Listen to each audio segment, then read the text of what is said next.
And paso y pasay a pasad paso long to Jen Psaki, the Pasili Socialist spokeswoman for whichever behind the scenes surrogate is secretly running this stupid presidency. We're sorry to pasir sign off. Sister Psaki stepped down this week after 16 months of simulation, subterfuge, and slander, handing the press secretary spot over to Karine Jean-Pierre, a black, gay immigrant and also a complete twit. But say what you will about Psaki, she wasn't a Psap and could scam and snow the White House corps of lackeys and lickspittles with a certain amount of style. It's only suitable that she should now sign up with MSNBC, since their shows are as simplistic and sinister as a slippery press secretary on speed. To speak sincerely for a second, I've always felt sorry for presidential spokesmen and spokeswomen. They're in the severely strenuous situation of saying a new lie in almost every single sentence. Jen Psaki, for instance, often had to spell out why abortion was such a swell idea, because if you slaughter your sons and daughters, you don't have to find baby formula to feed them, and have thereby solved the supply situation that Joe Biden can't solve because his brain is turned to slush. Psaki also had to say such silly stuff as, we will solve inflation by taxing corporations who will then pass that tax on to the customer by raising prices, thus making inflation worse, which will solve inflation with so much more inflation, which, let's simply say it, doesn't make any sense. It's hard to see how Karine Jean-Pierre is going to sell such silliness when she's a black gay immigrant who is also a complete twit. Another stupid thing Jen Psaki had to say was that the Biden administration was going to replace fossil fuels with sustainable energy, like solar power. That's super until there's a storm, then you're screwed. God created dinosaurs, so we have an oil supply for centuries. And these Democrat saps want to strangle that supply and replace it with pinwheels from the state fair. What a sack of schmucks. But seeing that the Biden energy policy has strengthened Putin, making oil slaves of Europe while sinking the economy here in the UPS, it clearly takes the titanic mendacity of a Jen Psaki to sell such stuff. But surely, this garbage will all fall flat from the mouth of black gay immigrant Karine Jean-Pierre because she's also a complete twit. So, when we say we're sorry to see Psaki ship off, we mean we'll miss being lied to by someone smart enough to almost sound like she means the silly stuff she says. Psaki did leave a note behind for her successor, saying, quote, "Dear Karine Jean-Pierre, when you stand before the lickspittles and other sundry snakes, skunks, and scoundrels who make up our sad excuse for a press corps, never forget that while you got this job because you're a black gay immigrant, you are also a complete twit. So, when you say the sensationally stupid stuff a secretary has to say, try at least to seem as if you're sincere instead of just a simpleton. To be sure, the press will protect you by endlessly saying how historic it is that you are a black gay immigrant. But it is even more historic that you are such a complete twit. So watch your step. Love and kisses, Jen Psaki," unquote. Psaki then added, "P.S. That's it, just P.S. I'll pause for a moment to let you get that joke, then simply say, trigger warning, I'm Andrew Klavan, and this is The Andrew Klavan Show. I feel hunky-dunky, life is tickety-boo. Birds are winging, also singing hunky-dunky-doo. Ship-shaped, tipsy-topsy, the world is zippity-zing. It's a wonderful day, hurrah, hooray, it makes me want to sing. Oh, hurrah, hooray, oh, hooray, hurrah. All right, we are back once again, laughing our way through the fall of the Republic. We will be talking today about the fat, ugly girl on the cover of Sports Illustrated swimsuit issue. We'll talk about the absolutely despicable reaction of the left to the Buffalo shooting. And cultural reporter Megan Basham has a really interesting story about a new insidious leftist attack on American Christianity. This is my last chance to remind you to get tickets for The Uncanny. It's having its world premiere on the stage in Dublin, Ohio, but you can also get a tickets to watch it online, live streaming, it is at stagerighttheatrics.ticketspace.com, and then look up The Uncanny. Also, it would be great if you would subscribe to this podcast. Really helpful to us when you subscribe to the podcast and leave a 5-star review. That I cannot tell you how helpful that is. Also, if you subscribe to my personal Andrew Klavan YouTube channel, that is just helpful to you because you will be able to get all this exclusive content that we put up there. If you just ring that little bell, little animals will gather outside. It's like a Disney movie. Little animals will gather outside and sing to you, and you will have gone insane. But we'll also send you exclusive content. And if you leave a comment and that comment is sufficiently racist and sexist, cruel, and just ugly, it's got to be really ugly, then we'll read it on the air because then it'll fit in with the rest of our content. Today, Jade Spider, referring to my Good Ranchers ad, said Klavan's rap skills just summoned Tupac back from the dead, where he immediately ordered a year's supply of Wagyu beef from Good Ranchers. And that actually is true. He's not kidding around about that. It was such a great rap.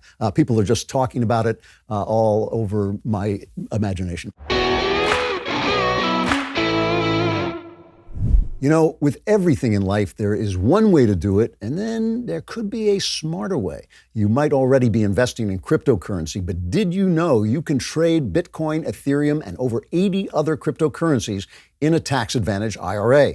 With an Alto Crypto IRA, you can trade crypto like Bitcoin and avoid or defer the taxes. Get into investing in crypto and do it in a tax-advantaged retirement account. Alto's Crypto IRA is the easy way to get crypto into an IRA. Trade all you want without the tax headache.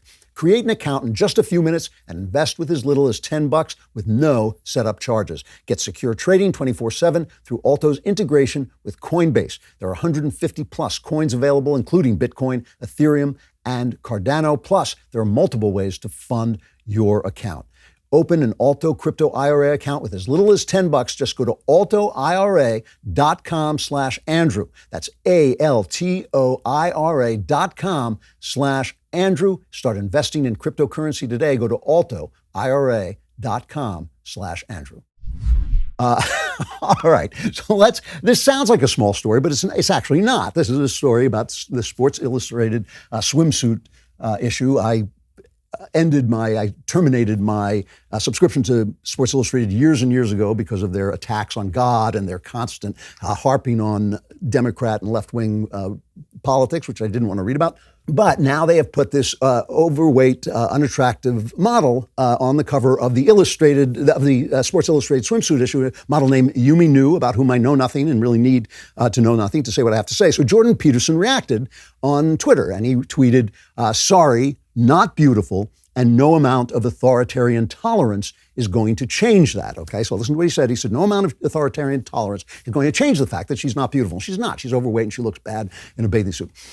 So, of course, Jordan came under a slew of Twitter hate for speaking what is the cruel but obvious truth. And he's called mean-spirited and misogynist, intolerant, all the usual leftist stuff that you expect. And Jordan answered back and he said, quote, it's a conscious, progressive attempt to manipulate and retool the notion of beauty, reliant on the idiot philosophy that such preferences are learned and properly changed by those who know better, but don't let the facts stop you. And he included 2 scientific studies on attractiveness, which show that even babies react to beautiful people more favorably than they do to other people. It's just, part of human nature. And remember, this is not beauty in women like courage in men is what I call an amoral virtue. It's a good. We recognize that it is good and nice for a woman to be beautiful. We recognize that it's good for a man to be courageous, but we also know that it means nothing without values. A beautiful woman who is evil or a courageous man. Hitler was brave. He was a brave soldier in World War I, but that makes him even worse. Just like a beautiful woman who's evil is even worse. And so anyway, Jordan took all this abuse, and finally, under the barrage of abuse, Jordan Peterson said he was leaving Twitter for a while. And said he told his staff to change his password so he wouldn't be tempted to go back on. He said there's endless flood of vicious insult that was making his life worse, and he told his staff to change it. I don't know why does Jordan, I don't have a staff. I have the staff I used to part the Red Sea, but that's not what I mean. I should have somebody that I can say, hide my password for me.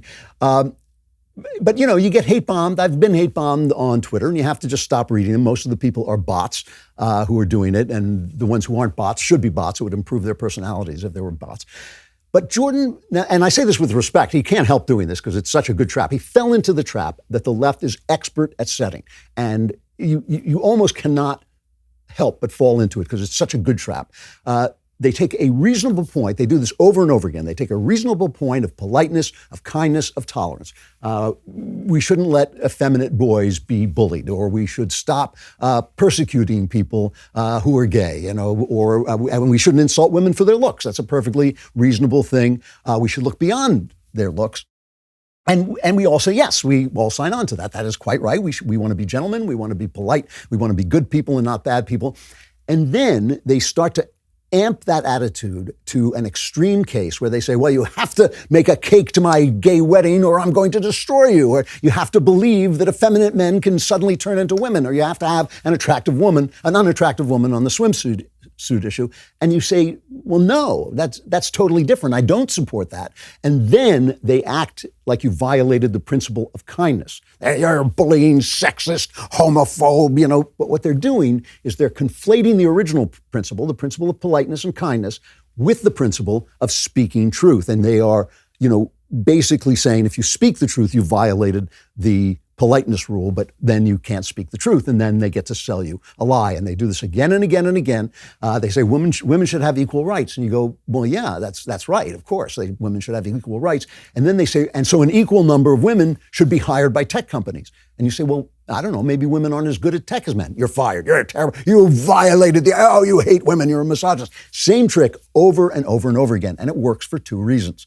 One, we're nice people, and we don't like people saying we're not nice. You know, my pal Bill Whittle used to say all the time, calling people racist doesn't work if they're racist, right? If you're racist, and if you're a Klansman, and somebody says you're a racist, and it's like, well, yeah, that's why I'm wearing this white hood, right? But if you're not racist and you call someone racist, they're very upset. Nobody wants, especially in America where we have the history of slavery, nobody wants to be called racist.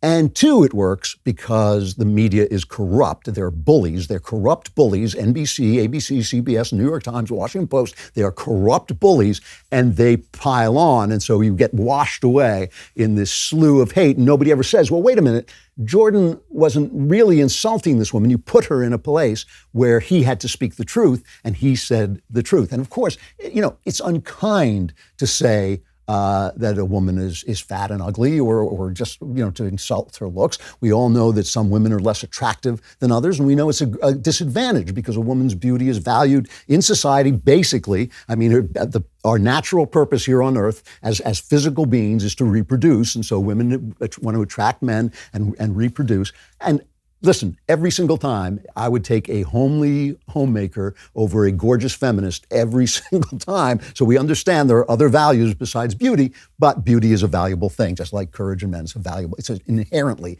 valuable thing. What's terrible about this is that the underlying issue, I mean, Jordan is obviously speaking the truth, and what the underlying issue is more important than whether this particular model is attractive or not. All right, who cares?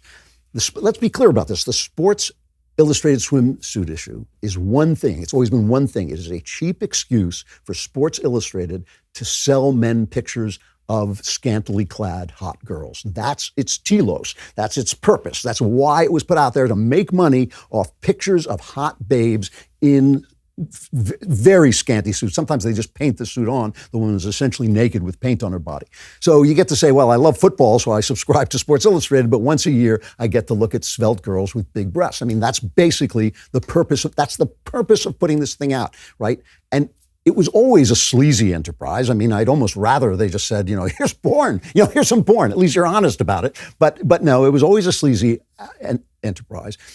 So when they put an overweight, unattractive model on the cover, they are demanding, the only purpose of that, look, the only reason that thing is there is to excite men. It's not like, oh, we want men to be able to look at swimsuits so they can decide what to buy their wives for Mother's Day. Come on, you know, we know what it's there for. And so when they put a fat, ugly girl on the cover, they're demanding that you accept a standard for sexual attractiveness that is not real. And idea is not that it will become real, not that it will suddenly think that overweight girls are pretty. It's the standard will become that whatever the party says is pretty is. That's the whole point. It's not that 2 and 2 makes 5. It's that 2 and 2 is whatever the party says it is. And a pretty girl is whatever they tell you it is, and you have no right to have your own tastes and your own standards, and the society has no right to have its standards. So basically, a bunch of sleazy cheesecake peddlers at Sports Illustrated have suddenly been transformed into social justice warriors. These pieces of crap are suddenly the virtuous guys who are going to sell us this new thing, and they create a situation where in order to speak the truth, you have to be cruel, and then they attack you for your cruelty. Now, a lot of people are probably thinking, well, the eye of the beholder. Beauty is in the eye of the beholder. And I know guys who really like overweight women, and that's wonderful. There's a girl for every boy in the world and a boy for every girl.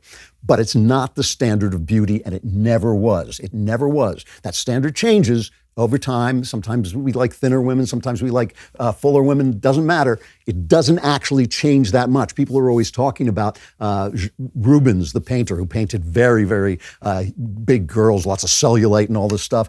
But that was anomalous. If that were the taste of the time, then all the painters in the Netherlands, all the northern painters would have been painting that, and they weren't. You can search the entire Western history of the nude, and you find a vanishingly small minority of women who look like the girl on the Sports Illustrated cover. And standards, norms they mean something. They're a meeting of reality with the human heart and with human nature, right? They're a combination of experience and values. You know, yes, this girl is hot, that's the reality, but if she's not nice, that overrides it. This is how we live our lives, and we have these standards. And what the left is trying to do is overcome your values and overcome your natural experience. Yes, that girl is beautiful. No, that girl is not. To rewrite reality to their specifications. And the reason they want to do that, they even have a word for it. They call it replacing the is with the ought, replacing what is with what ought to be, what they think ought to be.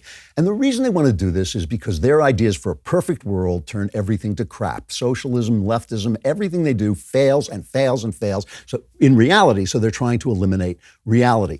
Now, all of this is generated, this assault on human nature, this assault on reality, this idea that everything is a construct, comes a lot of it from the philosophy of Michel Foucault, who is, I had a friend in England, his name was Ian Hislop. He's a very funny humorist. He runs a humorous magazine. I think he runs Private Eye over there. And he said that Michel Foucault has contributed Sweet Foucault to human history. And that's a joke that's funnier in the English than in American. But basically, this guy is a sexual pervert who is into sadomasochism. And they say little children, though we're not sure about that. He's into sadomasochism. And he basically said that all truth is a power structure, and including language. Language is just the meaning of language is just established by power, because he was into SM. He couldn't even have sex without hurting people or being hurt. So he thought everything was power, and that was his argument. And the reason I call this a satanic argument, it really is a satanic argument, is because it says that there's no truth. It says you can't search for truth. We can't talk to one another because even our language is just a construct. It means whatever people say it means. When that witness, that abortion witness in Congress said, oh yeah, a man can have a baby and have an abortion. Well, no, the definition of a man is that he is somebody who can't have a baby. That is the definition of a man. The definition of a woman is someone who can have a baby. That's what it is. But that meaning is only a matter of power. So if there's no truth, and if all truth is power, then the funny thing is it's a self-fulfilling prophecy. Everything becomes about power, because if the only truth is the truth of who has the power, then you want the power, and what they have to do is make you feel guilty for some reason about having power. If you're a white guy who never got a break in life and you're just putting two coins together, some rich black guy can go on television and say, well, you're white and you have all the power, so I get to define the meaning of your life. It is an evil philosophy. It's an evil philosophy because it takes away the communications between us. You and I, no matter what color you are, no matter what color I am, should be able to speak through reason, with words that we both understand, and establish where the truth lies. So go ahead, put fat, ugly women on all your magazines, and you can call Jordan Peterson a bad guy all you want, and then you can go to hell because you're a bad person. You're a wicked person hiding behind the mask of social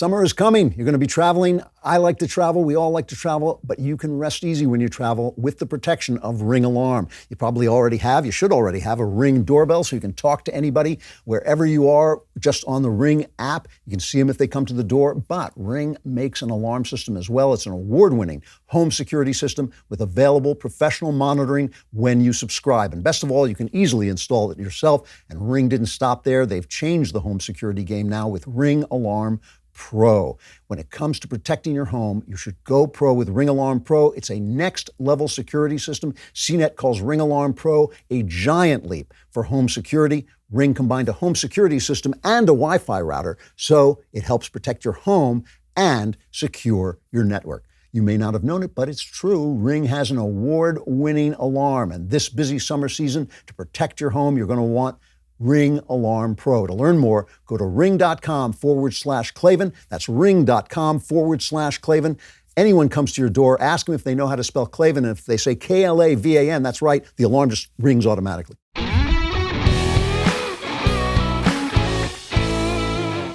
So now that we know what the left is up to, let us talk about Murder Boy, okay? This guy up in Buffalo. The Daily Wire has a policy that we're not supposed to name mass shooters. They think the mass shooter might be motivated by getting fame, so we won't want to give him any fame. I don't know if that's going to do any good, but it's certainly not going to do any harm, and I'm perfectly happy. So I'm going to just call this guy Murder Boy. There's an 18-year-old kid. He starts doing crazy stuff in school. He comes to school like in a hazmat suit. I mean, he's obviously having some kind of psychotic break. He was at an at-home online school project, and he was asked what he wanted to do after graduation. And he said, I want to commit murder-suicide. So the state cops take him to a mental hospital for a day, and he convinced them it was a joke, and they release him. And, I have to say, by the way, about this, one of the many lines of inquiry after mass shootings that I'm not that interested in is that law enforcement somehow failed to do anything, or that the social services failed to do anything. I'm out of temper with law enforcement right now because of the corruption at the FBI, but most cops are just trying to keep people safe, trying to do a good job of policing the community. They just can't be on every single joke that a kid makes. You don't want them to be. You don't want them hounding everybody because they say something. We don't want our speech policed, and we don't really have a mental health system in this country that can catch this stuff. So I'm not really sure the police failed on this at all. But anyway, all along, he convinces the psychiatrist, that he was just clowning around like a teenager might stupidly do. But meanwhile, he's on these dark websites, and he's writing like 700 pages of nutcase stuff. He hates blacks, he hates Jews, he hates Fox News, he hates Ben Shapiro. He had a picture of Ben Shapiro, and he's got this whole thing about the Great Replacement theory. This is the idea. I think the idea is that evil Jews are replacing whites with other races. I'm not sure why. I'll have to ask Shapiro. Shapiro, why are you replacing whites? Stop that. Stop, Shapiro. It's getting to be like Invasion of the Body Snatchers. Knock it off. But anyway, the guy's obviously a nut.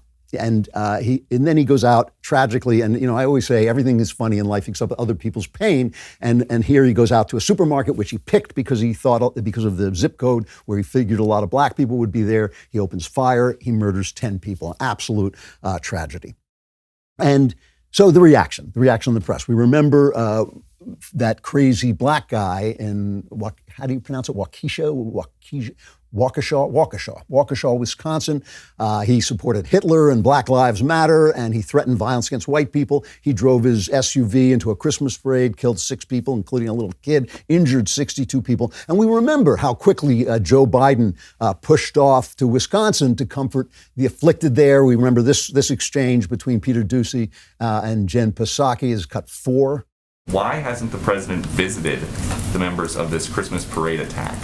Well, I would say first, as you saw the president convey last week, our hearts go out to this community, to the people in Waukesha, that we've been in touch, obviously, with officials there, and we're all watching as people are recovering, and this is such a difficult time of year for this to happen. It's difficult any time. Obviously, any president going to visit a community requires a lot of assets, requires taking their resources, and it's not something that I have a trip previewed at this point in time, but we remain in touch with local officials, and certainly our hearts are with the community as they've gone through such a difficult time. Yeah, so nothing, right down the memory hole. The press covered it as if the guy didn't exist, as if the man driving the car didn't even exist, let alone saying that he was black. He wasn't even there. The Washington Post actually wrote a story where they said an SUV drove into the Christmas parade, as if nobody was driving the car with no motivation, nothing. We've got to arrest those SUVs. We got to, when the SUVs make threats, we've got to call them in. Why do the police overlook those rampant SUVs? Anyway, they did absolutely nothing, but this time you will be shocked to hear these Democrats, and they are despicable. They are just despicable, led by Despicable Joe. They all in on Murder Boy, because Murder Boy was kind of saying, he hated the right, he hated Fox News, but he basically had this theory that the left has pinned on the right, this replacement theory. And so this is a blunt way to say it, but it's the truth. They use the bodies of dead black Americans as a podium, and they stand on it in order to condemn the right. And here's what Joe Biden went up there immediately, goes up to Buffalo, where nobody's been, by the way. Buffalo is a struggling city, a place with real problems, but nobody's done a damn thing about it because the Democrats in New York are too busy paying attention to New York City, where their base is. They're ignoring Buffalo. But Biden is off, he shuffles off to Buffalo. Here's cut 6. Here's what he says. Through the media and politics, the internet has radicalized, angry, alienated, lost, and isolated individuals into falsely believing that they will be replaced, that's the word, replaced, by the other, by people who don't look like them and who are therefore in a perverse ideology that they possess and being fed lesser beings. I and all of you reject the lie. I call on all Americans to reject the lie. And I condemn those who spread the lie for power, political gain, and for profit. So let's take a look, since our Despicable Joe president is touting this, let's take a look at some of these right-wing conspiracy nuts who are talking about replacing the white people in this country with other kinds of people in order to sway the country in a certain political direction. This is from our friends at the Media Research Center. This is cut number 1. Because of demographic changes in this country, I think that the Democratic Party is going to win Texas moving forward, and the Democratic Party is going to be in power for the next 30, 40 years. The demographic change that's happening in America right now gives the upper hand to Democrats. This census that just came out especially drives home the point that Texas is next. It's a state where the demographics are changing in ways that are favorable to the Democratic Party. Demographic changes that help the Democrats. Democrats for a decade now, along with Arizona and Texas, have had on this sort of long-term project of trying to take some red states across the Sun Belt and flip them blue as demographic changes are taking place there. Democrats should be asking themselves, as a matter of fact, why aren't they dominating the political landscape? 2 decades ago, the influential book, The Emerging Democratic Majority, predicted they would due to demographic changes in the country. We've been predicting for some time that demographic changes were going to eventually move North Carolina, Georgia, Texas. So those were those right-wing conspiracy. Oh, wait, those were all left-wing commentators celebrating the fact that because of illegal immigration, because of the vicious, ruthless, dangerous destruction of our borders that has let drugs come pouring in, Trump tried to stop them, but the Democrats have taken off those holds. The fentanyl is flooding in again. Criminals are flooding in. People with COVID are flooding in. Every country has a border except for this one when the Democrats are in charge, and they have been declaring in the media, in the left-wing media, which is almost all the media, that soon the Democrats would win elections forever. And Morning Joe keeps saying demographics is destiny. And the reason they keep saying this is because they're racist. They think that if you're not voting for them, you ain't black. It's the most racist ideology ever. And somehow this is all Tucker Carlson's fault, and something must be done about Tucker Carlson. Carl Cameron, I love Carl Cameron. This guy is a really left-wing journalist who spent 20 years at Fox News, was their chief political correspondent, which shows you how one-sided Fox is. Fox has more leftists on their air in a week than NBC has real solid right-wingers on their show in a month, okay? So Carl Cameron, he knows what needs to be done with Tucker Carlson and all these people who are talking about this. This is cut 12. We got to watch out because the Republicans have become the purveyors of misinformation.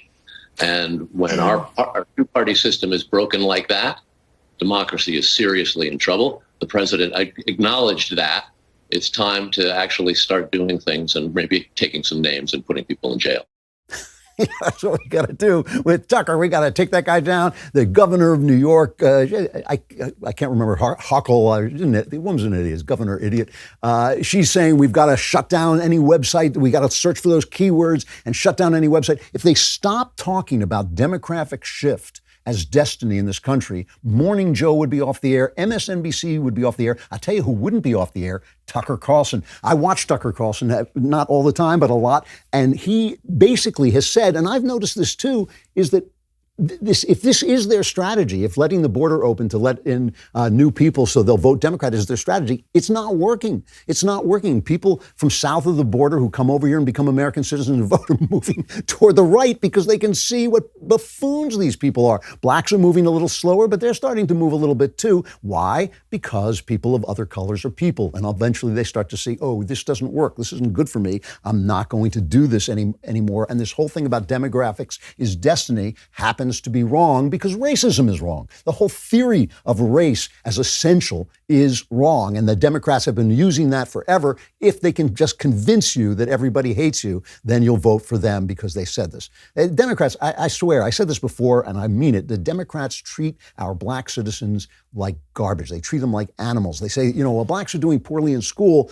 We have to lower the standards. We have to get rid of tests. You say, well, why don't you just raise the schools? Why don't you teach them, find better methods of teaching? You know, it's like, we're not going to do that. You say, well, you know, blacks are getting arrested. We have to start decriminalizing crime. You think, well, why not, you know, go into their communities and start to talk about crime and what can be done about it. Like, for instance, keeping families together and having churches that actually preach the gospel. Those are things that actually help against crime and have been shown to help. No, we can't do that because they believe that black people can't improve. They're so disrespectful. It's so infuriating that they then, you know, sell this. So anyway, it's all Tucker Carlson's fault. This mad killer, this guy who's like a lunatic, he barely knows where he is. You know, he is obviously to me schizophrenic. I mean, he's obviously having a schizophrenic break. This is the age, 17, 18 is the age when schizophrenia typically turns up. And I think it's just turned up in him.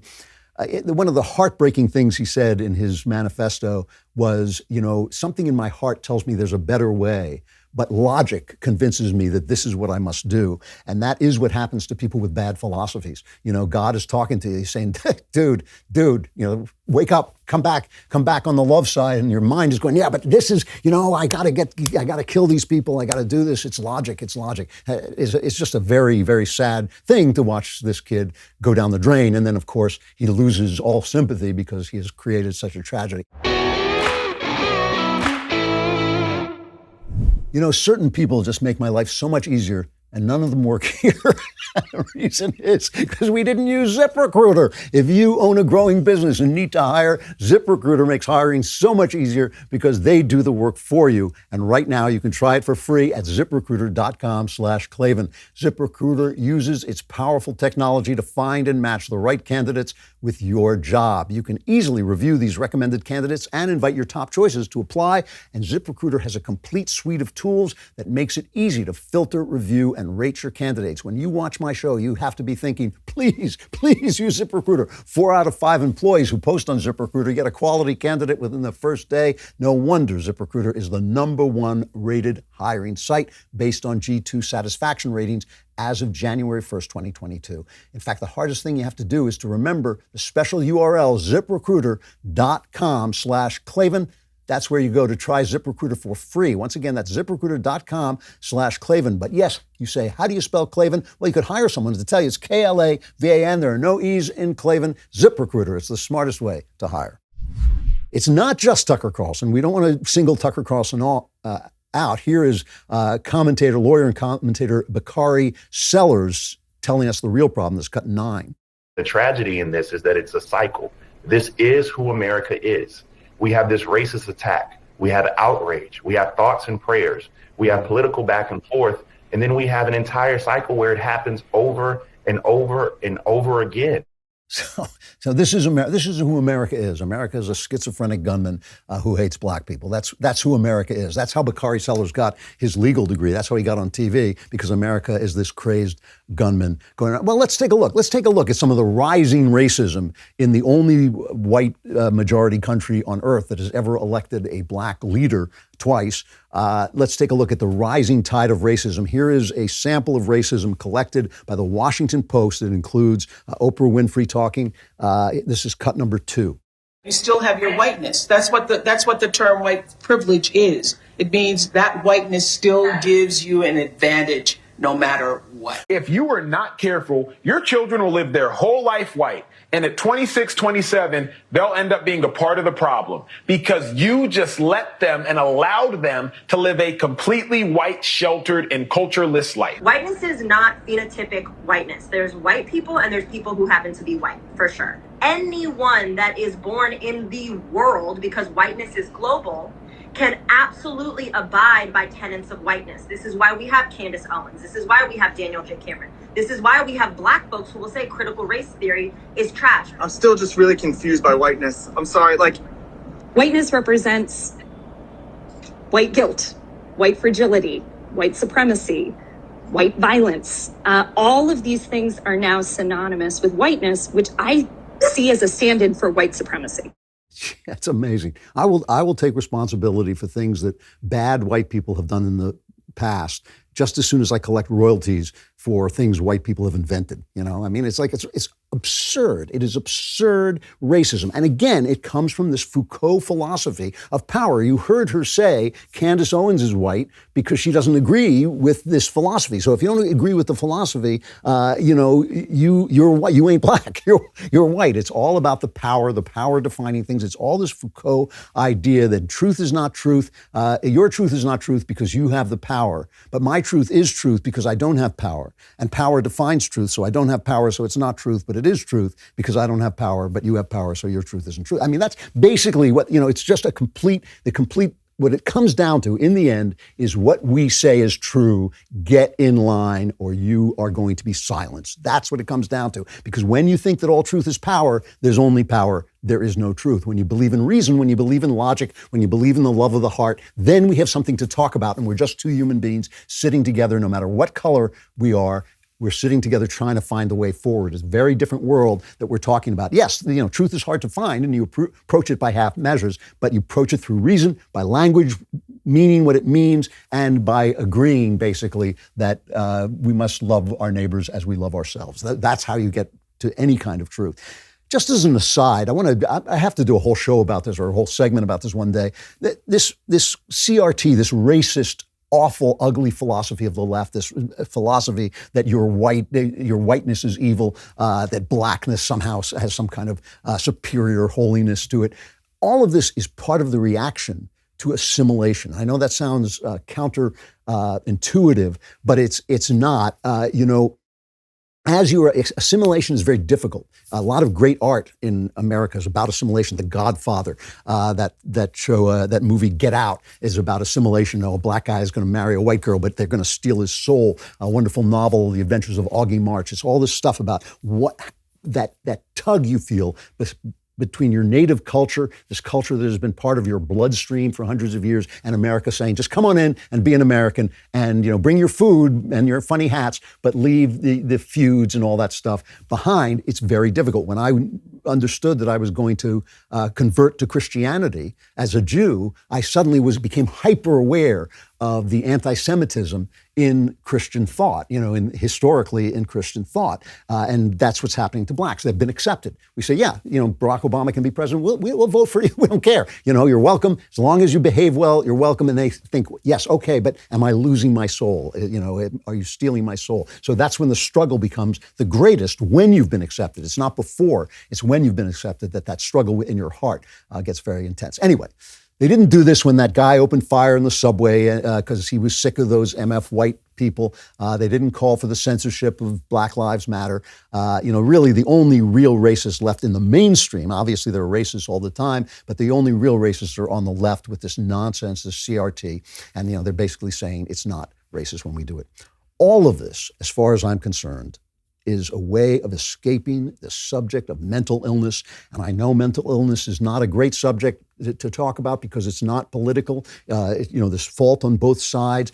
But, this guy Murder Boy was nuts. The clown in Waukesha was nuts. It doesn't mean they're not evil, because most mentally ill people don't do bad things. But but the devil gets into us through our broken places, right? And so when you're mentally ill, he's got a good shot at coming in and starting to say these things where you say, well, my heart is telling me not to do that. And the devil is saying, yeah, but logic, you got to go out and kill people.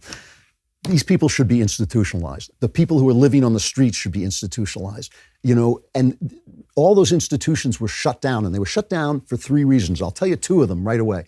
One reason was because nice liberal people were appalled by the revelations that a lot of these asylums were snake pits and the people were being abused, and they were right and they were shutting them down. The second reason was that responsible conservative people, nice Republican people, were appalled by the cost. Some states were spending as much as a third of their budgets on mental institutions. So the conservatives were right as well. And they closed the hospitals. They promised there was going to be community care, and they were going to be put in halfway houses. They're not in halfway houses. They're on the street. You know where the 3 largest facilities are for housing the mentally ill? I'll tell you where they are. Rikers Island Prison, Chicago's Cook County Jail, and LA County Jail. Rikers Island is also a jail.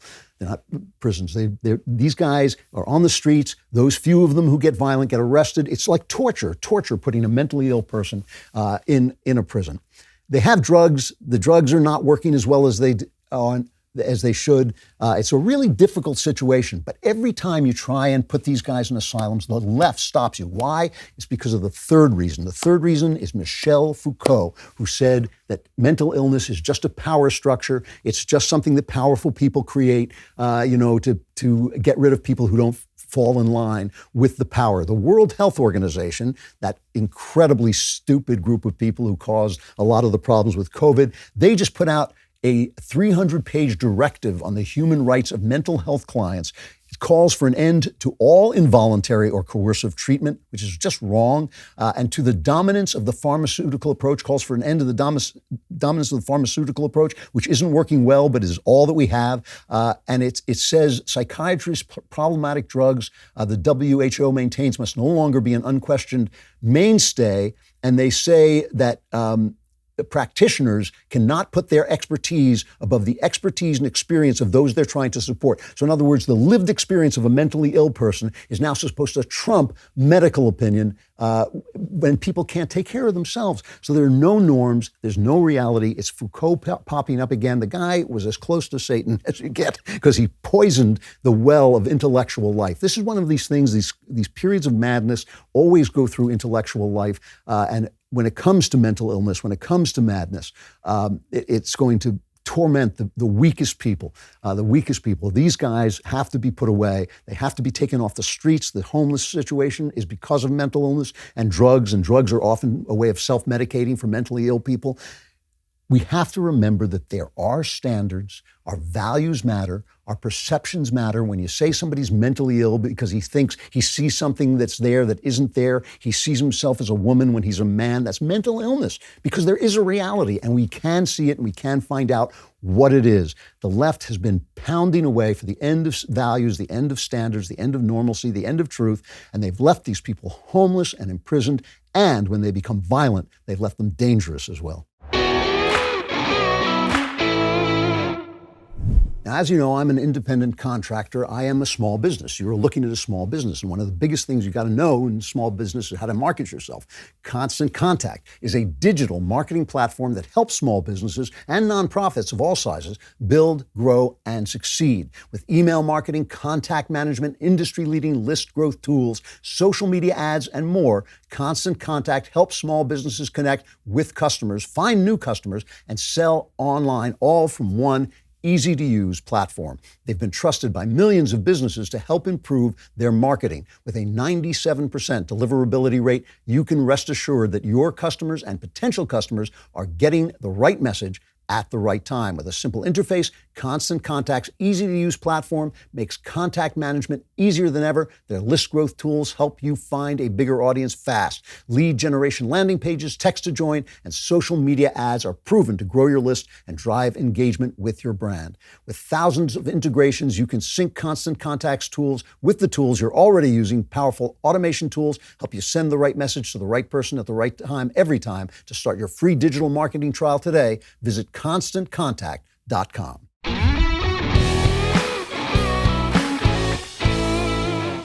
So I think we do have to pause for just a minute to celebrate some of the victories that we have been scoring on the right. You know, it's not all bad news. In fact, a lot of the news, I think, culturally is really good. Netflix sent out a letter to its people saying we're not going to be woke anymore. If you can't let various opinions speak, then maybe Netflix is not the right place for you to work. They've taken down some of their projects, like an Ibram Kendi, who I think is really a dope.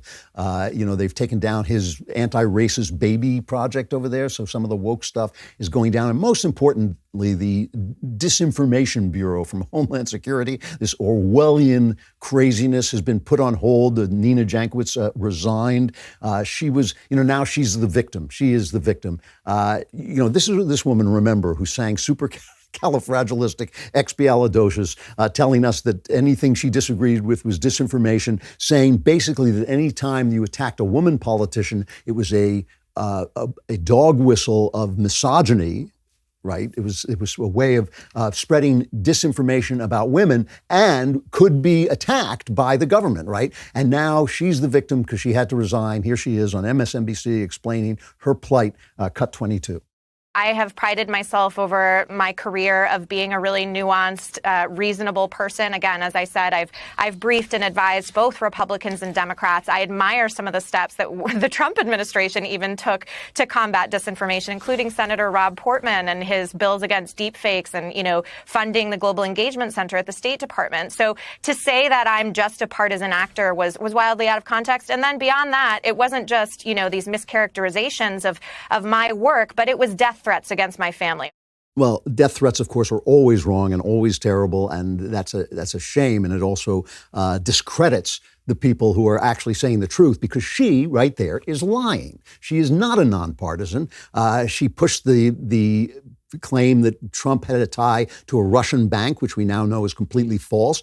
She went after the Hunter Biden laptop story. She called it a Trump campaign product. And again, she declared that any criticism of women was inherently misogynistic and therefore disinformation. She is a total left-wing partisan and also a total loon singing supercalifragilisticexpialidocious. She's just a complete, she's one of these people who's so wrapped up in a world that agrees with her that she doesn't know what she looks like to the rest of us, which is most of us, is most people. Peter Ducey, again, went after Karine Jean-Pierre, who is the new press secretary, first black gay immigrant to be such a complete twit. Here's Ducey taking her on cut 19. So if it's pausing because you think the board was mischaracterized, then the disinformation board is being shut down because of disinformation? Is that what's happening here? Look, I mean, the board was put forth for a purpose, right? To make sure that we really did address what was happening across the country when it came to disinformation. And it's okay right now, 75 days. It's just it's going to pause. There's been a mischaracterizations from outside forces, and so now what we're going to do is we're going to pause it. And we're going to do an assessment. They're quietly doing this in the Navy, too. This was on a little website. Top Navy Admiral quietly removes woke books from the Navy's reading list. This is happening all over. The thing is, Americans are basically not racist. In fact, having lived overseas, I can tell you they're the least racist people on earth. We all have racism. We all have bigotry. We all have sin in our hearts. But still, America as a system is a system that is a machine for bringing people in and bringing people up. But the thing is, once you admit that people aren't racist, then you have to admit that you are in a different argument than you say you are. We're not having an argument between hate and not hate. We're having an argument between which policy helps people the most, right? And the people on the right, basically are saying, the left, I mean, they basically think it helps blacks if we lower standards so they can get higher grades, instead of saying, no, we need better education. They think they can decriminalize crime instead of saying, no, we need stronger families, stronger moral teaching. And they reject white ideas like reason and math. That's going to help black people a lot. But we on the right, at least me, what I think is that freedom is a mirror. Freedom is a mirror. If you don't like what you see in that mirror, take responsibility for it and change it. People fight all kinds of obstacles to get to America, to become part of American society, to win acceptance in American society, to take advantage of the things we have. You won. You won. And God bless you. You should have won, and you won. The rest is up to you. So once a month, we like to bring on Megan Basham, the Daily Wire entertainment reporter. She has been doing such a terrific job covering the culture for the Daily Wire, and she's seeing stuff that other people don't see. So today, I want to talk to her about a story she's writing. It hasn't appeared yet, so you'll be getting a little bit of a preview of it. Megan, you there? I am. Thanks so much for having me. It's always great to see you. This story that you're working on, it's like a new kind of sneak attack on the Christian church coming from the media. It almost seems coordinated. Can you explain what you're seeing? Yeah, and that's kind of what I'm trying to work out is how much is this coordinated? How much is it intentional? I think on the media's part, it's very intentional. So I would say in the past, what you tended to have from these major establishment outlets like the New York Times, the Washington Post, the Atlantic, was negative reporting on the state of the church, on Christians, on what Christians were doing in politics, on the activism they were taking up. And it was sort of an outside view. Now what we seem to have evolved into is something new where they will sort of focus the camera, let's say, in a story on a more progressive, I won't say progressive because these are people who still hold to biblical sexual ethics. They would still describe themselves as pro-life, but you would call them more progressive than the general swath of Christians who tend to vote Republican, who tend to only limit pro-life to meaning overturning Roe v. Wade and protecting babies. This is a broader definition of pro-life. So they've sort of focused the camera on these people to offer a criticism of the rest of the Christians, particularly in the evangelical world. This is very specific to that subculture, I would say. And so when they do that, I'll give you an example. Last week, 3 different stories came out. One in the Washington Post, one in the New York Times, and one in the Atlantic. And in all 3, these sort of dissident evangelicals were the focus. One, for example, was a professor, a seminary professor, author, religion news columnist, Karen Swallow Prior, where she was lamenting how the potential overturning of Roe v. Wade came about. And she was very clear that she feels conflicted about this, that she's having a hard time celebrating it because she feels such strong moral compromises were made. And by that, of course, she means the people who voted for Trump to get those justices on the Supreme Court. So she feels that this has been really sullied and it's been so damaging that, I mean, in the article, she says, I want to take it back. I want to take back what the pro-life movement has done, what they've been working toward. I'm not saying she's, wants to take back saving the lives of infants, but she seems to have felt that it was a very Faustian bargain. And in that has indicted the other Christians who were willing to make these pragmatic choices as being obsessed with politics, as making an idol out of politics. The other 2 articles did very similar things, but the one in the New York Times focused on race. They described the pastor as trying to find a third way, to find another way beyond politics, whereas the parishioners who did not appreciate the discussion of how if they looked like him or grew up like him, by which the inference is white, then they have bigotry in their hearts.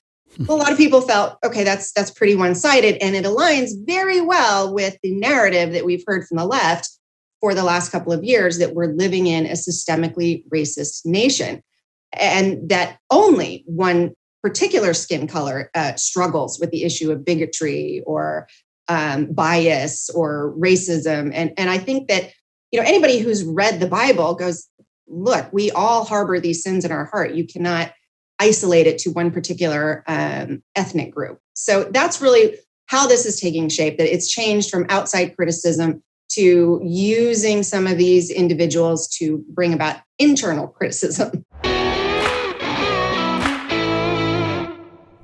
Did you know 9 out of 10 people still buy hearing aids from clinics and pay $5,000 and more? Every time somebody says that to me, I say, what? Sorry? I couldn't hear you.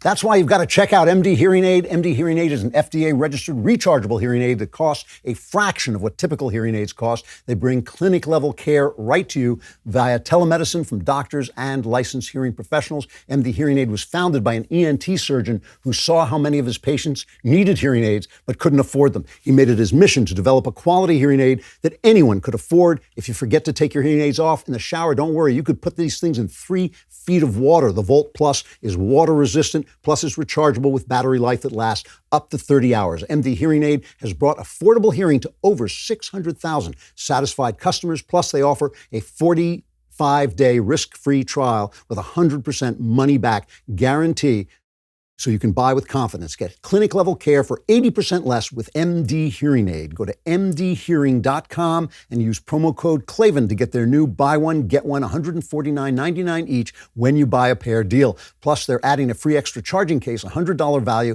just for listeners of The Andrew Klavan Show. So head to mdhearing.com and use our promo code Klavan and get their new buy one, get one, $149.99 each when you buy a pair deal. So do you think this is an instance of the mainstream media, as we shouldn't call them that, the leftist media, right, smelling blood in the water? Because, I mean, I know, for instance, when I visit Brooklyn, Park Slope, the kind of heart of liberal darkness, there's not a church that doesn't have a sign saying we are inclusive, right, which is interesting because actually churches are not inclusive. They only include people who believe in Jesus Christ. And I know where I am, there's one church at least with a huge Black Lives Matter banner up. There are a lot of churches kind of celebrating Black Lives Matter and with Black Lives Matter signs.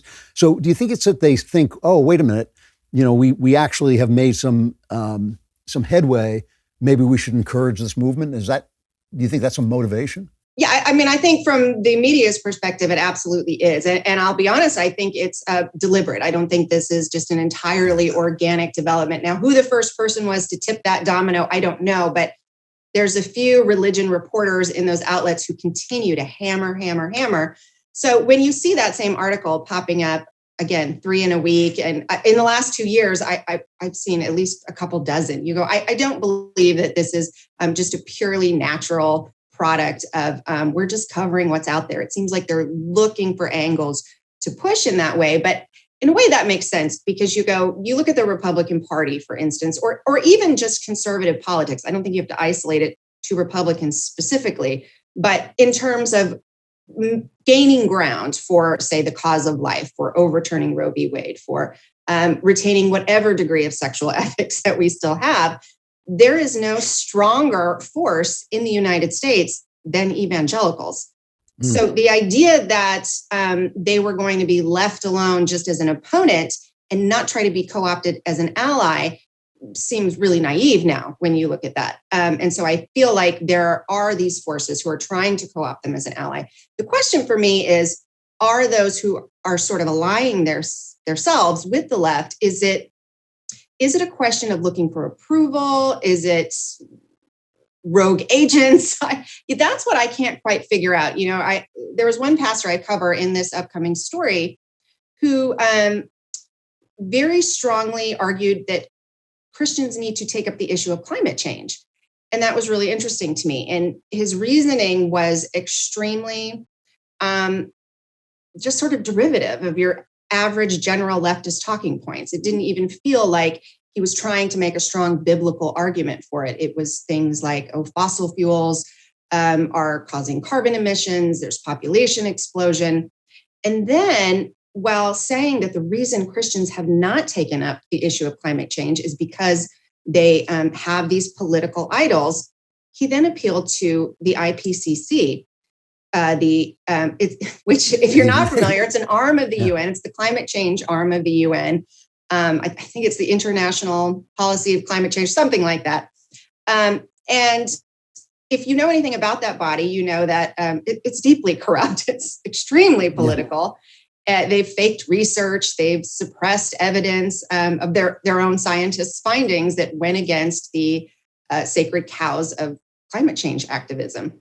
So that was really interesting to go, you have a pastor who himself is making highly political arguments. So that's when I'm looking at that going, as I'm still working through the story, going, to what degree is this just a desire to align themselves with something in the culture that they feel like, at least it's not clear-cut anti-biblical, like something like the transgender movement. It feels like at least you can make some sort of creation argument, because we do want to be good stewards of creation. So it feels like they're saying, okay, here's something I can sort of take up, or the racism question, the CRT. There is a sense in which you go, of course, there is no Jew nor Greek. There's no. Well, that's the thing. Yeah. This is the thing that bothers me about the Black Lives Matter thing. I mean, the entire concept of a black life is anti-Christian. I don't think people have black lives. I think they have lives that are in God's image. And it's like it seems to me that it is.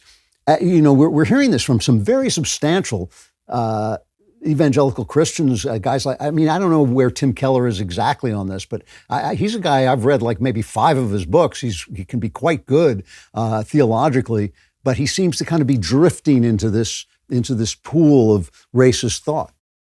Well, and what's been interesting is you look at Keller and you go, so he's someone who had such success in the urban world, in the urban atmosphere, coming into a place like New York City and establishing a church that was really successful. You have to go, that is an incredible accomplishment. But to do it, part of what he did was sort of chart that third way. And I think that was easier in the past. I think, I heard someone say recently that Tim Keller is still living in a Bill Clinton world where there's still these things where we might say we want abortion to be safe, legal, and rare. He's not dealing in a world where we want abortion up to the very end, right before a child comes down the birth canal, you can kill that child. He's not living in a world where women are shouting their abortions. And so it feels like that may be part of the problem, is there just hasn't been a real reckoning with where we are now in the culture. There's a line in Yuval Harari's book, Homo Deus, where he says that, because I want to flip the script for a minute and just think of this from the other direction. He says basically that when people want to accept, say, gay marriage, and they're religious people and they're Christians, they go to the Bible and they'll look through the Bible looking for an excuse to accept gay marriage. But he says they pretend their idea, I'm quoting from him, they pretend the idea originated in the Bible when in fact it originated with Foucault, it originated with Michel Foucault. Does the Bible, do evangelicals have a way of adapting to a new world that is in fact biblical? Or is there some way in which the world is leaving them behind? In other words, we don't want to live, I don't want to live in a first century world. I mean, I think the world has changed and technology changes things and situations change. And I think one of the reasons God comes to us as a human being is so that we're not living in this rule-based world. We're living in a more flexible universe.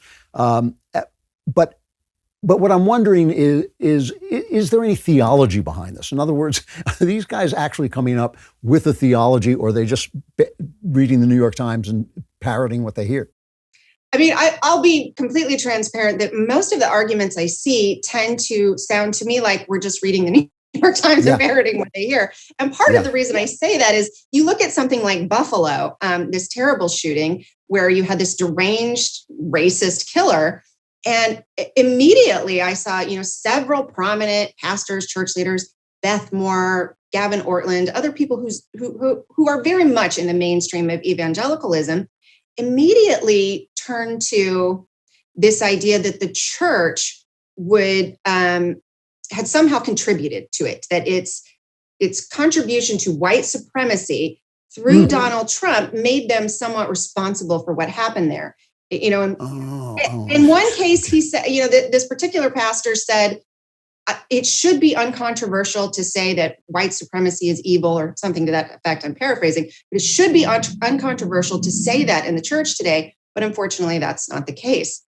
And that kind of took me aback because I went, I just don't know any Christians who would say, nah, white supremacy. I don't know those Christians, Beth Moore said, we need to take off our political lenses. And okay, well, which political lenses? What are you talking about? And how does that relate? And in the case of that first pastor, he pointed to Tucker Carlson.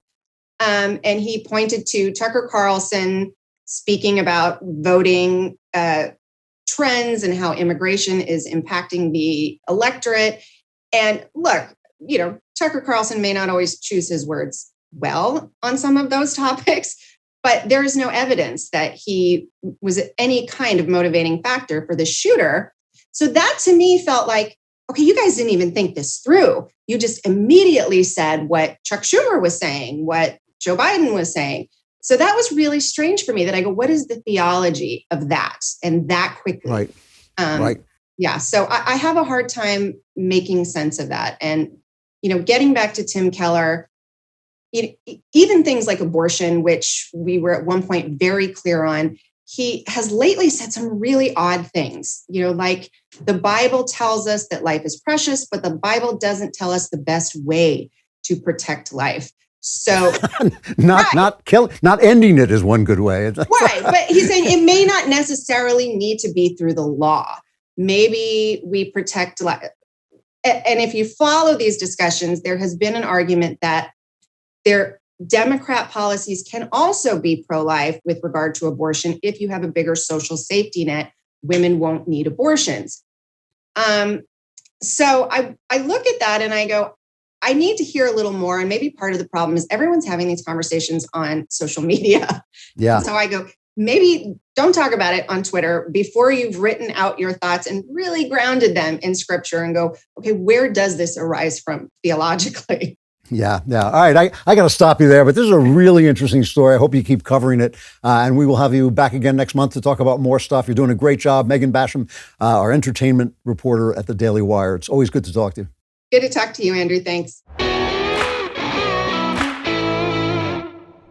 So if you're sitting around in your car that doesn't work and wondering why you can't find a date, it's because you haven't gone to RockAuto.com. You haven't even said RockAuto.com because you'd have a date right away because people would know you know how to fix your car without pretending to drive a car that's not moving down to a make-believe car parts store and getting parts that aren't there because the whole thing is make-believe. If you go to RockAuto.com to shop, you go right on your computer, you get their fantastic catalog with so many auto parts and body parts for great prices. They have everything from engine control models and brake parts to tail lamps, motor oil, and even new carpet. Plus, it just sounds so cool to say rockauto.com. The women go nuts and they understand that you're not an idiot sitting in a car that doesn't work. Plus, you can get all the parts you need at great prices. The rockauto.com catalog is so easy to use and the prices are great. Go to rockauto.com right now. And got to say it, go to rockauto.com and see all the parts available for your car or truck and write Klavan in their How Did You Hear About Us box so they know I sent you and say it like that. Say Klavan, K-L-A-V-A-N. There are no easy things.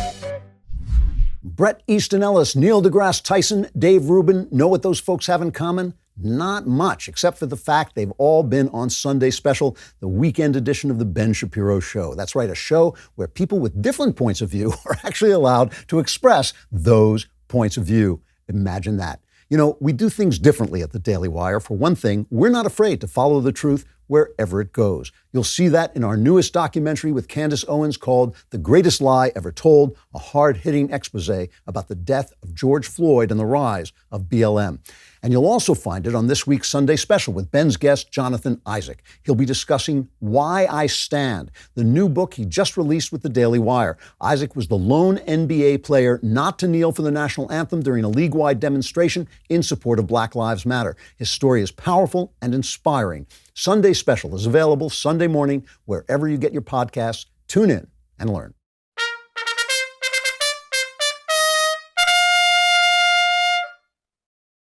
One of the things I'm really excited about is DW Books, the fact that we are putting out books that other people truly will not put out. One of them that is out, came out earlier this month. I think it's already on one of the bestseller lists at Amazon. Is by Julio Rosas, who is a senior writer for Town Hall and was on the ground at the center of the most severe riots we've had in years and years. He has written a book called Fiery but Mostly Peaceful, The 2020 Riots and the Gaslighting of America. Here's a clip for the book. This is cut 105. The media gaslit the American people for all of 2020 as the riots unfolded. They did not give you the full story. I was there. George Floyd, Kyle Rittenhouse, Ray Shard books, Chaz in Seattle. I saw all the riots with my own eyes, windshields being smashed, giant rocks that were being thrown, businesses that were starting to be looted. The crowd started to become hostile. All the cops were trapped and surrounded. Police were being ordered to retreat. I experienced the tear gas, I experienced the smoke. This was very real to me. The mainstream media, they were trying to call them protests. CNN with that Chiron saying fiery but mostly peaceful. They're trying to push a narrative of don't believe your lying eyes because they were trying to appease that very dedicated Antifa movement that's there. When you read my book, Fiery but Mostly Peaceful, you will get the full story. You will learn what actually happened during the riots of 2020 and what the media did not want to tell you. Buy my book, Fiery but Mostly Peaceful, everywhere books are sold. The book is Fiery but Mostly Peaceful, the 2020 Riots and the Gaslighting of America. The author is Julio Rosas, senior writer for Town Hall. Julio, thanks for coming on. I appreciate it. Well, thank you for having me. So were you, in fact, at Town Hall when this story first broke? Yes, I joined Town Hall in late 2019. And the quick funny story behind that is I covered some protests earlier. And so when they said, well, what do you want to do at Town Hall? I said, well, I can do the daily stuff. But whenever there's protests or riots breaking out, I want to go travel. And then 2020 happened. And so we really got our full money's worth out of that deal. Where were you when you heard that George Floyd had died, that this was becoming a thing?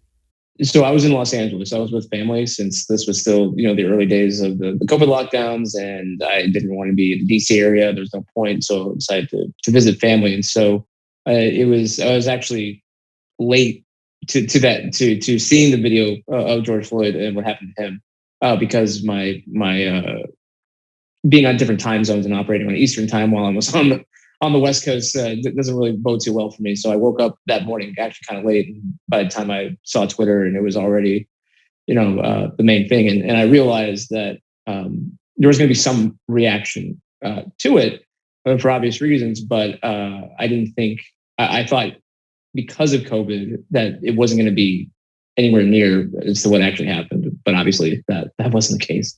Where did you go first? Where did you go to cover the story? So I went right to Minneapolis, and it was I got there. So the video of George Floyd went viral on Monday, and I got there on the ground by Thursday, and it was insane how basically the basic tenets of what we know to be just a civilized society, especially in the country, was just not there. When I got to the neighborhood where the 3rd precinct is located, where Derek Chauvin and the other officers were based out of, the neighborhood was just in complete chaos. But it was not to say that it was controlled chaos, but because it was during the day and people get more active at night, it was just people were just doing whatever they wanted throughout because there was no cops, because they were all holed up trying to protect the 3rd precinct from being burned down. So what were they doing? What were the protesters doing? Well, so there were 3 kind of distinct groups. The first group was just dedicated to just protesting right outside the 3rd precinct, and that was actually peaceful. They were angry. They were hostile in a sense, but they didn't do anything during the daylight hours. And then right across the street, there was that strip mall that had a Target, that had a grocery store, and several other small businesses. And they were being just looted throughout the day. Some people were cleaning up the mess from the night before, but it was just people were just doing whatever they wanted, and people were trying to actually do violence, trying to commit violence against the officers. But there were people within the crowd at that point stopping them. But as day turned into night, those people left, the peaceful people left, and a whole new group kind of came in, and the night's events unfolded. And that was the night when they were ordered to evacuate from the 3rd precinct, and it was set on fire. So you're standing there, people are looting. Other people, the decent folks, are trying to keep people from going absolutely bats. And the cops nowhere in sight? No, like I said, they were just mainly holed up, at least in that immediate vicinity. They were just holed up in the building because going out was not really an option, just because there were so many people who were out on the street. And also because the one time that there were officers who came into the crowd because someone had gotten stabbed. And so they went in to arrest the person and try to get the person who got stabbed medical attention. But that's when things became a little violent during the day, because they were trying to, they said that they didn't want the police officers to take away the stabbing victim. They wanted an ambulance to come in, and the cops had to tell the crowd, the ambulance isn't coming because you guys are being violent. They're not going to risk their lives doing that, which again was kind of shocking to hear at how, when you call 911 for an ambulance in this country, you expect an ambulance to show up, right?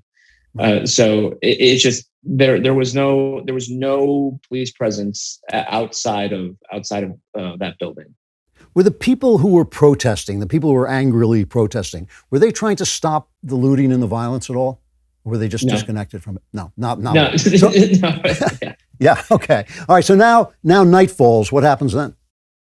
I mean, it just people were there had been a fencing that kind of similar to what's been put up around the Supreme Court and the Capitol buildings. Similar, not exactly, but there had a fence was erected around the precinct the day before, and so people started to shake the fence down, and they actually were successful in tearing it down towards the front of the building.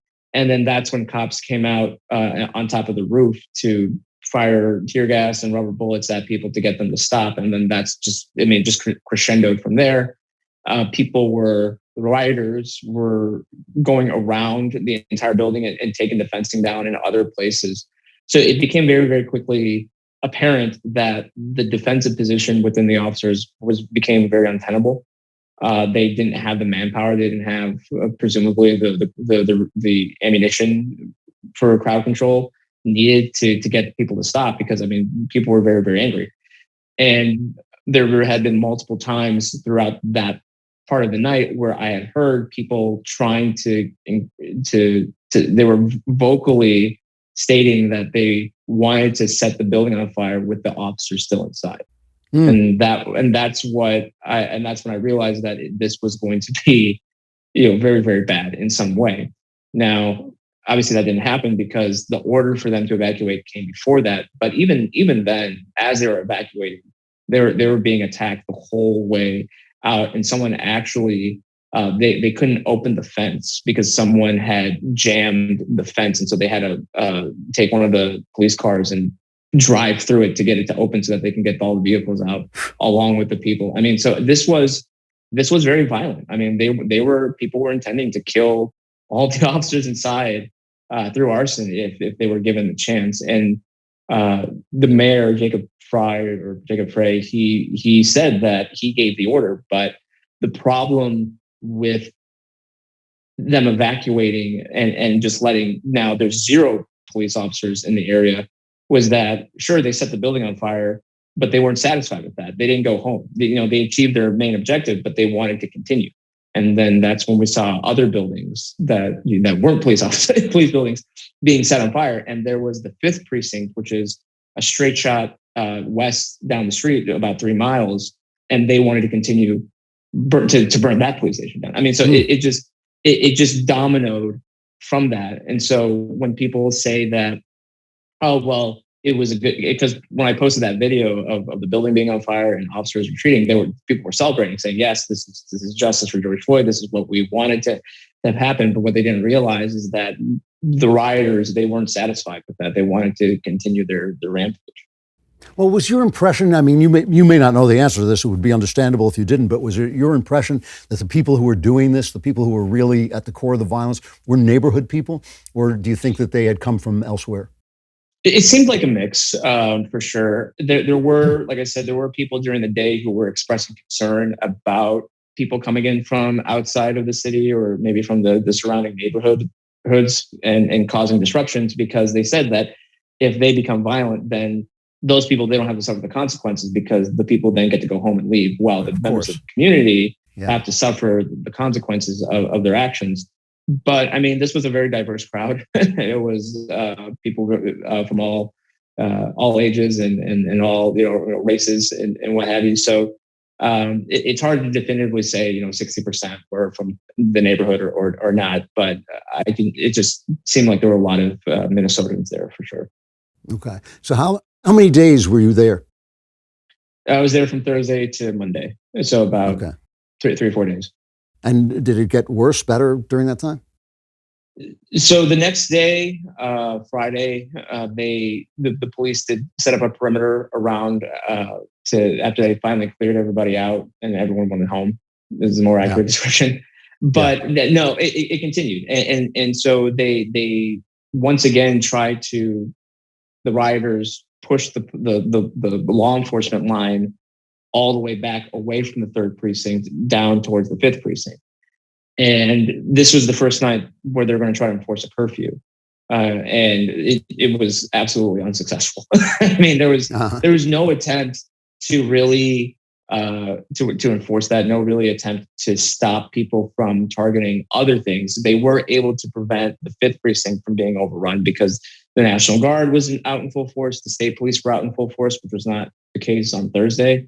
So it wasn't until Thursday and Friday was really the crescendo for Minneapolis, and I mean even St. Paul, who had largely been spared the chaos in the days prior. Thursday was when things started to get out of control over there. So I mean, really, that's what's kind of unique about Minneapolis, was that it wasn't just Minneapolis; it was also nearby St. Paul, right across the way from that. So I mean, it was pretty just shocking to see that, again, 2 major American cities were just thrown into complete chaos, and there were a lot of mistakes clearly on the state's end, the city's end, to try to quell this craziness.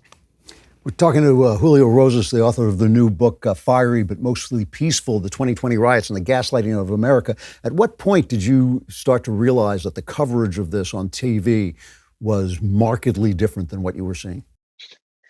Oh, well, there was Ali Velshi, MSNBC, who was on the ground in Minneapolis. And I remember seeing him that Thursday. Now, of course, obviously I wasn't, listening to him because I was out covering the hecticness that was out there. But it wasn't until I then got back to my hotel room and I saw the clips on Twitter of him saying that this is not, generally speaking, an unruly protest, but fires haven't started as an entire building is burning behind it. And I'm just thinking, what in the world? I'm like, how can you say that? It's one thing if there's an anchor in the studio saying that, but how can you say that when you're literally there? But even before that, Craig Melvin, again at MSNBC, or he was at MSNBC at the time, he tweeted out basically what their style guide was. And they were saying that we're not going to call these riots. We're going to mostly focus on the protests. And there's some acts of violence that's happening, and then the whole buildings are going up in flames. I mean, it was absurd. I mean, so literally, right out the gate, and of course that's not surprising, right? Because who was the BLM movement, and you can't criticize them, or else you're labeled immediately a racist. And so right away I knew that was going to be a part of the story. What I didn't really realize was just how consistent they were going to be, just because I didn't anticipate riots to continue. I initially thought, okay, I'll go to Minneapolis, cover a few days craziness, and then I'll go back, and then things will go back to normal in the sense that we'll be back to focusing on COVID and the presidential election. But clearly that wasn't the case. They kept happening, and I didn't set out to write a book at the very beginning. I didn't think I would even write a book, period. But as they continued, and then as the media continued to cover for them and play defense for them, that's why I wanted to put out a physical medium of oral history, essentially, because the people who have bigger platforms, because the people who are supposed to be reportedly accurate on these things weren't. And so this is to say, no, here's what actually happened. Do you ever get a chance to talk to any of the other reporters? A few. I mean, there were not necessarily the mainstream reporters, with the exception being Fox News, Mike Tobin, who I've gotten to know. He's a great guy. He's a great reporter. But I mean, the other reporters that I became friends with were not from mainstream media. It was people from the Daily Caller, from the Blaze, just straight up independent people and live streamers, because we were always out there. We were traveling the country. And we would try to stay together, kind of the safety in numbers aspect, because these were violent situations that we're throwing ourselves in, and we didn't have the backing of these super large mainstream media outlets and all the resources that those entities can provide. So we all just did this just because we enjoyed the work for what it was, and also just because people were really relying on us to give them the facts in real time because they weren't getting it from the usual suspects. So is your impression that, how can I put this? Is your impression that these mainstream media guys were acting cooperatively with one another? Because I was a reporter, I covered big stories, and the competition was so intense that people were actually hitting each other to get the story before the other people, but these guys seemed to be acting in unison. It was kind of different. What was your impression of why this big lie was managing to take over so much of the coverage? I don't think necessarily it's coordination between them. I think it's just that the market and the environment is just so saturated with, admittedly, just left-wing individuals, and so they see no problem. And we see this all the time with, for example, whenever there's an effort to highlight businesses and business owners suffering the consequences of these riots, because a lot of there's a reflex saying, well, it's just property, there's insurance and all that. And it's because they truly believe that there's nothing wrong with them. There's nothing wrong with rioters targeting a building because, well, it's just a building. It's not a human life. And so I think it's just that there's a whole bunch of ideologues within the mainstream media, and they don't just see an issue with that just because that's what their personal beliefs are. And then therefore it bleeds into their coverage. And it's really absurd. I mean, one of the examples I provide in the book is from the New York Times. And it was talking about how Republicans were whatabouting January 6th with the 2020 riots. But in that same article, they were downplaying the riots because the sentence was Republicans are highlighting isolated instances of property damage during the BLM protests. And we're talking $2 billion worth of damage over many months. A lot of people were killed during this. A lot more people have been killed in the crime wave that was due in part because of the riots. I mean, and so to reduce all of that to just that, isolated instance of property damage is just obscene. It's ahistorical and it's irresponsible. But because that's what they believe, they're more than happy to have that be the narrative. Minneapolis looked like, Minneapolis used to be a beautiful city. It looked like it was in ruins from the pictures that I saw. It absolutely was. South Minneapolis, which, unfortunately was also the minority heavy area of the city, was very, very damaged. And one of the stories that is in the book about, the people had to take up arms to defend themselves and their property and their businesses. And they weren't white people. There were, in this one man that I interviewed, he was Latino, and a whole bunch of other Latinos. There were rooftop Latinos instead of rooftop Koreans from the 92 Los Angeles riots in 92. But they had to do that because there was no help. No one was coming to save them. And if they didn't do that, then their own businesses probably wouldn't have survived. So and that's the other kind of interesting parts where when people are justifying these riots because, the ends justify the means. It's like, well, you're also hurting the very community that you're saying that you're advocating for. And it's not just, we see this all the time, like with the border crisis, which I've covered extensively. People say, well, the reason why Biden's approach is better is because it's more safe and humane. It's, well, no, you're actually harming the migrants more because you're encouraging them to put themselves in the hands of dangerous drug cartels and dangerous parts of Mexico. So, we see this all the time within the left wing where they say, well, we're the champion of X, but in order to achieve that, we're going to hurt that same demographic. But it's, to me, it's even worse when we have entire communities on fire or destroyed. And that was certainly the case in Minneapolis because it was predominantly in the minority neighborhoods. I got to stop you there. Really interesting. Thank you, Julio Rosas. The book is fiery but mostly peaceful: The 2020 Riots and the Gaslighting of America. Really interesting talking to you, Julio. Thanks for coming on. Thank you for having me. All right. We began this show by saying a passad so long to Jen Psaki, and now we have to say goodbye to you because we're going to plunge you into the Klavanless weekend. It's just an endless pit of darkness, so you'll be falling and falling and then falling and falling some more. The chances of climbing out to be back here next week are almost very unlikely. But before you plunge into that pit, we want to solve all your problems with the mailbag. We will work together and continue to work together, and to work together that we will convene to work together on. I wanted to open the show with that. I forgot about it. All right. Yes, all right. So we're going to work together to solve your problems with the Work Together mailbag.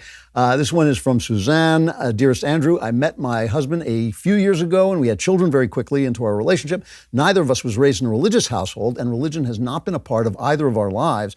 Since having children, I feel a massive shift in how I feel about so many things, especially religion. I want to start bringing our children to church and trying to have a relationship with Jesus myself. I don't know how to broach the subject with my husband because he's not only not a man of faith, but finds religion to be absurd.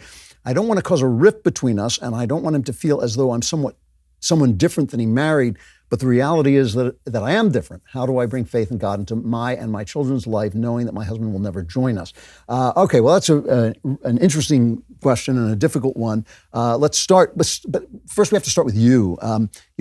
One of the tricks, the important parts of a long marriage, having been in a long marriage, is you have to grow in tandem. That doesn't mean that you have to go the same way. It just means that you have to allow the other person room to grow. I mean, if you get married when you're young, especially, you're not going to be the same person that you were, 30 years later. And so you have to allow for people to grow and become new people and become more mature and deeper in their lives. So you going to your husband and saying, God and Jesus have become important to me, and I know that's not where I started, but this is something I had to do in my marriage. I mean, and happily, my wife and I are so used to each other changing and growing that it wasn't a problem, but it is a difference. It's a change.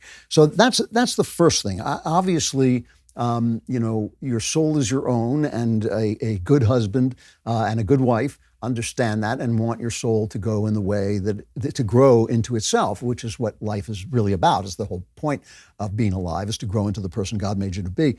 And so it's one thing to go to your husband and say, this is important to me and I've changed and this is what's happening and I need you to hear about it. And he hopefully will understand that this is something that is new in your relationship and he's going to have to learn to live with it and get used to it. Now, the children are a different matter. Obviously, he has, a say in how his children are raised, and he may actually not want them in a church. What I hope would happen, I know plenty of people who are married where one person is a believer and the other person isn't, and they usually compromise on the kids in some way. The kids go to church sometimes, and sometimes they don't. They're aware that the wife or husband doesn't believe, and the wife or husband does believe. They're aware of all those things, and they can talk about it, which I think is a really healthy thing, so that they can make their own choices. In one way, I'm sorry that I converted so late and so didn't take my kids to church all that time, but in another way, it's been a good thing that they were able to find their way on their own. So basically, look, you can't have a marriage and you can't grow in tandem if you're not talking to one another. So you got to be able to talk to one another. You got to be able to talk to one another in a civilized and loving way. That is part of marriage. Is probably the most important tool you have is conversation. And so you've got to bring that part to your husband, and then from that say, well, now we need to discuss the children and where they fit in with this, and both have to, you have to find a thing that's fair and that's right for the children. This is not like, I believe and I'm taking the kids to church. That would be absurd. But I also hope that he has the flexibility to say, okay, well, let's make sure they know that both of us have different points of view, and you can take them to church sometimes, and I can take them to the ball game on Sundays sometimes, and that's how we're going to work it out. And look, again, if you can't grow in tandem together, it's hard to stay married because you are going to change. From Grace, to your honor, the intellectual giant Andrew Klavan, you are my favorite at Daily Wire. I'm always impressed by your intellect and lines and depth of reasoning in your arguments. I believe the grace and love you show for your son as a Christian on your show models the love of the Father. I just received The Truth and Beauty, and I'm looking forward to reading it in my sparse spare moments. My husband passed away from a mountain bike accident. I'm so sorry. Right before the COVID lockdowns, I was a homemaker, a major transition in my life. I work on my small farm as I study old great books and dead languages in order to think clearly. As I was listening to your latest show, I became curious to know where you received your education. Who or what do you credit as the most important influencer in the training of your thinking? Thank you for taking the time to read my note. I hope to hear your answer. Grace, follower of Jesus first and Klavan 8th or maybe 9th. That's fine as long as Jesus is 1st through 7th, okay? I write about this a lot in my memoir, The Great Good Thing, about how I was educated because it is a kind of offbeat thing that I was a lousy student. I conned my way through most of school, and only at the very end did I start to think like, gee, I'm interested in this. But all along, I bought the books. I was always buying the books. And I basically, after I got out of school, I spent the next 15 years reading all the books. And so I read the books without much guidance, except from one book to another, and reading one book and then reading another book that book recommended. And that was how I educated myself. And the only mentor I've ever had is the psychiatrist who saved my life, brought me, I believe, miraculously out of madness. And he became a mentor. But when I came in and told him I was a Christian, his jaw dropped. So I haven't had mentors in my life, but I have listened. I've always kept an open mind about what people were saying to me, and I've listened to people and learned from everything, and just read and read and read. And I think reading books and reading great books and reading books that disagree with the great books that you love, I think is really important. From Anonymous to the changer of lives, I don't even know where to begin. I hope I can be concise. My husband and I live in an extremely blue state with our 9-month-old child. It's my greatest desire to leave this awful place and move our family to somewhere more aligned with our values. I will admit I have changed since COVID and being home and then having a baby. Before I got married, I don't think I would have said I want to be a stay-at-home mom wife, but now I would want that at least part-time. Living in this ridiculously expensive area we live in, it isn't really feasible. My husband does not want to move. He's adamant. Our community is very special. I have over 50 people that I'm 100% comfortable leaving my child with. That is how embedded we are. We also have a connection to a truly wonderful Christian school that we'll be able to afford. I would rather move somewhere despite all this, but my husband would not. I know I'm called to submit, and I know that he is leading our family in the way he thinks best, but I just think he's wrong. I guess I'm asking for advice on how to let my desires go, because I know I can't or shouldn't just pray for my husband to change his mind. He is a man of God whom I love very much and is doing what he believes is called to. Can I make I'm going to take a guess here, but I think it's a good guess, and I think maybe you should think about this. I think the issue here is not where you live, it's that you want to be an at-home mom, at least part of the time. I suspect you want to be an at-home mom all the time. And it's expensive where you are, and you can't find a way to do that. And so you have this desperation to get out of a place. And I understand that the place may be awful. Say, I was in California, so I know what an awful blue state looks like. But I think the issue here, you do have this wonderful community. You do have a wonderful Christian school. Your husband is right to value that because it doesn't come out of nowhere. And you can live in a place where the values are more to your liking in the state, but you can't find that place. So your husband is very, very wise to value that. Maybe what he needs to know is that you want to stay home and you would like to know if there's a way that can be done, and whether he will discuss with you whether there's a way that you can stay home and be a homemaker and a mom to your kid. I mean, I think that that's the serious issue here, and that's the issue you should be focusing on, and I think maybe you're deflecting that onto this issue about the state. It would be interesting to bring it to him in that way, because he might be, he might hear that and hear that this is the desire of your heart. When you love people, you kind of want them to have the desire of their heart, unless you think the desire of their heart is destructive to them. And so if he hears that, he might in fact say to you, okay, well, that's a different story. We can manage that. Maybe there's a way you can make money at home, and maybe there's a way that I can make money and we can cut costs and do a few things cheaper that would allow you to have that. Because I seriously, just reading your letter, I seriously suspect that that's the issue, that you have a child, you want to be with that child, and it's too expensive there for you to do that. But you never know. You can make a lot of changes that make that possible. So that's my suggestion. It's a guess, but it's my suggestion what would help. And with that, I plummet you. You go plummeting as I plunge you, and I plunge you as you go plummeting into the eternal. It is let's face it. It's it's only a week long, and yet it lasts forever. It's the Klavanless week, the despair. It's like falls like a shroud, doesn't it? Just having a great time. We're laughing, we're kidding around, we're laughing our way through the fall of the Republic, and suddenly this darkness, like a shroud of hellish night, falls upon us, and we're lost forever. However, after being lost forever, we'll be back next Friday with the Andrew Klavan Show. I'm Andrew Klavan.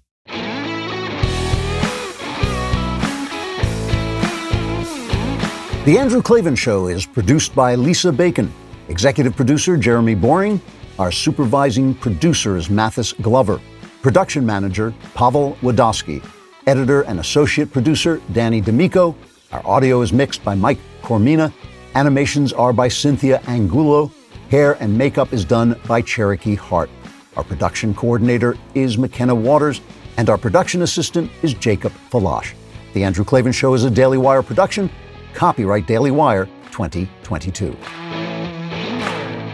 Elon Musk gets Me Too'd within 24 hours of becoming a Republican.